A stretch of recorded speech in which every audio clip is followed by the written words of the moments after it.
رہنمائی قبول کرنے والا ہی محدث بنتا ہے۔ میرے تھوڑے بہتے مطالعہ کا نچوڑ، اس کا میں خلاصہ آپ تک پیش کر رہا ہوں۔ ایک میری مستقل کتاب ہے میں محدث کیسے بنوں۔ تو یہ قیامت تک اللہ رب العالمین کو محدثین چاہیے کہ نہیں چاہیے؟ چاہیے۔ 20 ایسی صفات ہیں جو بھی شخص اپنائے گا وہ انشاءاللہ العزیز محدث بن جائے گا۔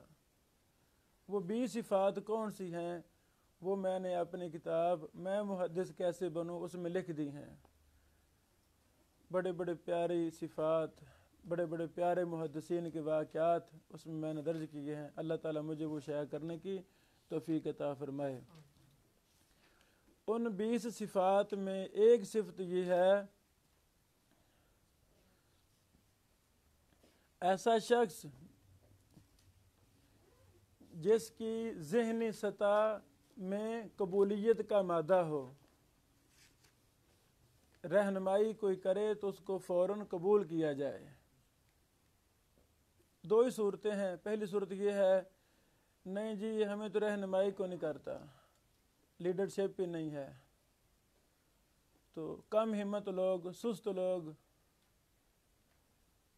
کوئی بڑا کارنامہ سر انجام دینا ان کے پیش نظر ہے ہی نہیں، تو وہ اپنا قصور نکالنے کی بجائے دوسروں پر ڈالتے ہیں۔ نہیں جی ہمیں تو کوئی استاد نہیں ایسا ملا، ایسے نا، ایسی بات نہیں ہے۔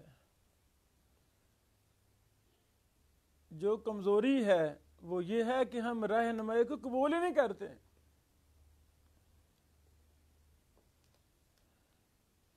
امام مزی رحمہ اللہ کے حالات پر میں نے ان ہفتوں میں مستقل کتاب لکھ دی ہے۔ اس کا نام رکھا ہے امام مزی رحمہ اللہ کا ائمہ جرح و تعدیل تیار کرنے کا منہج۔ کیسے افراد تیار کیے؟ تو امام مزی رحمہ اللہ مسلسل رہنمائی کرتے جا رہے تھے۔ جو بھی مزی صاحب کے کلاس میں آتا تھا، مزی صاحب اس کو علم حدیث، علم رجال، علم علل، علم حدیث کے متعلقہ علوم سے باہر نہیں جانے دیتے تھے۔ فقہ نہیں پڑھاتے تھے، منطق نہیں پڑھاتے تھے، بلاغہ نہیں پڑھاتے تھے، صرف نحو نہیں پڑھاتے تھے۔ یہ علماء اور جگہوں سے پڑھ کر آتے تھے، اور جگہ جا کے پڑھتے تھے، لیکن علم حدیث کی باری آتی تو امام مزی صاحب کا انتخاب کرتے۔ امام مزی صاحب نے ساری زندگی 40-50 سال تدریس کی، علم حدیث پڑھایا، لیکن خوش قسمت چند ہی ہیں جنہوں نے امام مزی صاحب کی رہنمائی کو قبول کیا۔ کوئی امام ابن تیمیہ بنا، سبحان اللہ، کوئی امام ابن کثیر بنا، کوئی امام ذہبی بنا، الی آخرہ۔ میرے عزیزو، رہنمائی کو قبول کرنا ہے۔ ہم جو ادھر بیٹھے ہیں 1 اکتوبر سے، تو ہم بھی آپ کی رہنمائی ہی کر رہے ہیں۔ اگر آپ بھائی ان میری کی ہوئی رہنمائی پر عمل کریں گے، زندگی ایک فن کے ساتھ خاص کر دیں گے، یہ میری باتیں لکھ لیں، میں رہوں نہ رہوں، آپ اپنے وقت کے امام اور محدث ہوں گے انشاءاللہ العزیز۔ جن لوگوں نے افراد تیار کیے وہ زیادہ نہیں ہیں، وہ تھوڑے ہیں۔ ذہن سازی کرنے والے لوگ زیادہ نہیں ہوتے، وہ کم تھوڑے ہوتے ہیں، اور افراد سازی ہر بندے کا کام بھی نہیں ہے۔ یہ ہائی لیول ذہن کے مالک افراد جن میں وہ جرت ہوتی ہے کہ کمزور سے کمزور انسان کو بھی ہاتھ سے پکڑتے ہیں اور کھینچ کے پہاڑ کی چوٹی پہ لے جاتے ہیں، وہ چند افراد ہوتے ہیں۔ ان لوگوں میں ایک بہت بڑا نام امام مزی کے شاگردوں کے شاگرد امام عراقی رحمہ اللہ کا بھی ہے۔ امام عراقی رحمہ اللہ وہ شخص تھے جنہوں نے اپنے شاگرد